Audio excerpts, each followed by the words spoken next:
What's going on, YouTube? It's your boy, CamATL, and welcome back to another NBA High Five video with your boy. Thank you guys for joining me as always. GreenlightDFS.com to join the squad. We have been smashing both NBA and NFL. It's been a fantastic, last month, we've just been super hot. Drop a like down below and let's get straight into it. I'm not going to keep up too much of your time. As you can see, I'm on the Greenlight Optimizer. I do have my projections uploaded into it and it is ready to go. So we will go ahead and get straight into this. I'm not going to keep up too much of your time. All right. So first things first, let's start out with point guard.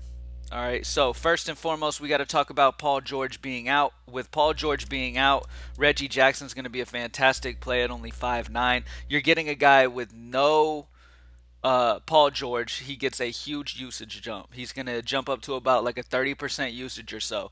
Tough matchup against Phoenix, but at the end of the day, this game is in Los Angeles. No Paul George. Reggie Jackson is going to be majority of the offense here, and I really, really like the fact that we're able to get him under 6K. So fantastic spot here, and I'm all over Reggie Jackson. Next up, we still have Luka Doncic out for Dallas. That means that Jalen Brunson, especially under 6K still, is locked for me.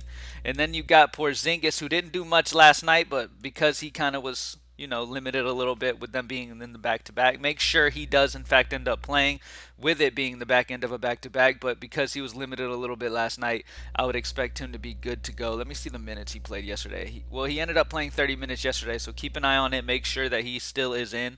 But at the 8K range, I feel pretty good for that 40 spot. He let a lot of people down with only 27 in this last game against OKC. He hasn't gotten over 30 the last three games. But I'm expecting over a 40 piece here against Charlotte. Fantastic matchup. No Luka. He just feels pretty safe. I haven't projected almost 43, as you could see. So Porzingis is in play for me once again. Jalen Brunson, I have projected over 41. Brunson's just so solid with Doncic off the floor. He's just a fantastic spot, and I don't really need to explain that too much. It's just a beautiful position for him to be in. At center, if you sort by point per salary, you will see I have Xavier Tillman at the very top, and then I have Chris Boucher, who I love that you can play at forward. Kind of allows you to, more flexibility.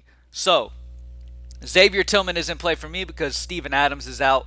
Jaren Jackson is questionable after missing their last game, as well as them still just missing so many players on this Memphis squad. They are incredibly thin. Xavier Tillman's going to have to see a bump in minutes, and Tillman is a good fantasy point per minute contributor when he gets the opportunity. So Steven Adams out, well, doubtful. So most likely out. Jaren Jackson's questionable, especially if he misses. It's going to be even easier. Brandon Clark is a forward who is out. John Morant's already out. Sam Merrill's out. Zaire Williams is out. They are incredibly thin. Memphis is super duper thin right now down low. So Xavier Tillman, expect him to see some good minutes, especially trying to match up against Joel Embiid as well as they can. So I expect to see heavy minutes out of Xavier Tillman, and I really like him at 3-4. Chris Boucher. Chris Boucher is in a fantastic spot once again today. He is still only 4-3, which is a solid price here with Precious Achiuwa and Khem Birch still on the mend. And you got OG still out as well. So Toronto is just banged up right now. Great matchup against Sacramento with Rashawn Holmes out. It'll be a little easier down low. Marvin Bagley is another value guy that might get a start down there. I have him point per salary pretty high. I have him projected over 23. The value guys at forward seem really good today to me. Chris Boucher is up here. Marvin Bagley feels good. Harrison Barnes is going to project out very well for me as well. He normally does because his price is pretty low, and normally he can consistently get you around the 30, but he does have his days where he just disappears. But those are my main forward guys that I like. Chris Boucher and Marvin Bagley are the two guys that really stick out to me. This is the high five right here, but let's go to all and let's look at my value in general. Brandon Boston Jr. is very interesting as a sneaky value for me today. He is bare min 3K, especially for GPPs. He's bare min 3K. I haven't projected over 21. He's had his moments where he's really shined when Paul George is off the floor. Brandon Boston Jr. can definitely put up points in bunches, so it's going to be exciting to see how he does today. I'm excited to see him play. And in a blowout, he'll get extra run as well. So regardless of how this game goes, if Phoenix does end up blowing the Clippers out, it's a fantastic spot for Boston, who will see more minutes regardless of how that goes. So Boston, Jalen Brunson, Xavier Tillman, Chris Boucher, Marvin Bagley, Reggie Jackson. These guys project out as the best value on the entire slate for me. We have a good amount of value with that Tillman value at 3.4, with Boucher at 4.3, with Boston at 3K. That it shouldn't be too hard of a slate to be able to pay up for studs if you would like to. If you think the Philly Memphis game stays close, I definitely have some interest in Joel Embiid because Memphis is without Steven Adams, their best defender down low. I mean, they are banged up down low. So Joel Embiid could be able to do anything he possibly wants to. Question is this game going to stay competitive? Memphis has still been okay, even with guys off the floor this year, which has been pretty crazy. And they're at home in Memphis, so maybe it stays close. But that's definitely interesting run back from where you're obviously going to be taking some Memphis guys most likely, especially if Jaren Jackson is out.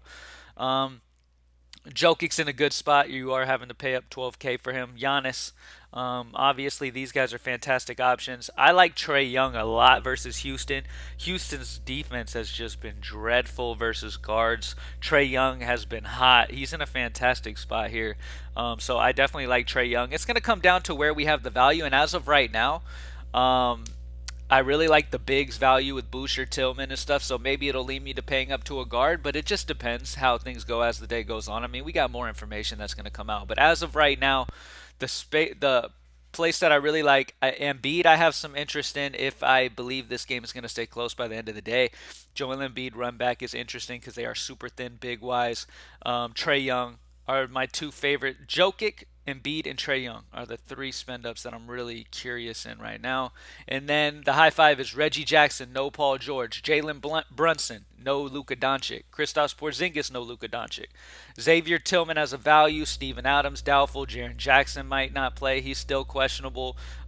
You've just got so many guys out from Memphis. And then Chris Boucher with Kem Birch out and Precious Achiuwa out. He's going to get some extra minutes as well. And Chris Boucher's a solid fantasy point per minute contributor when he gets the time on the court. And at 4.3, he's going to be a solid option. I have him projected over 27, almost 27.5. So he grades out as a fantastic value for me today. All right. Thank you guys for joining me as always. GreenlightDFS.com. Join the squad. Y'all have a great day, and I'm out. Peace.